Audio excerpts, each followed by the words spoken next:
చలో దా.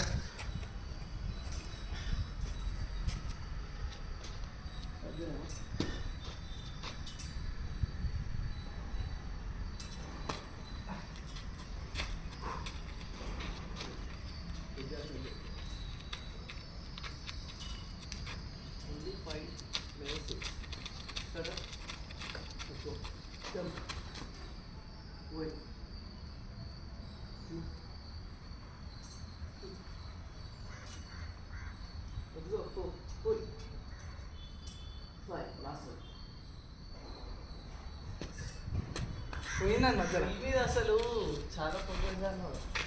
Full stretch ఇట్లా గుంజితే రావాలి. నా పుష్ ఉండే అన్ని పుష్ కొట్టిన, అందుకే ఇలా బాడీ అప్ అవుతుంది. ఫుల్లింగ్ స్ట్రెంత్ తెలుసుకుంటే అంత మజా వస్తుంది.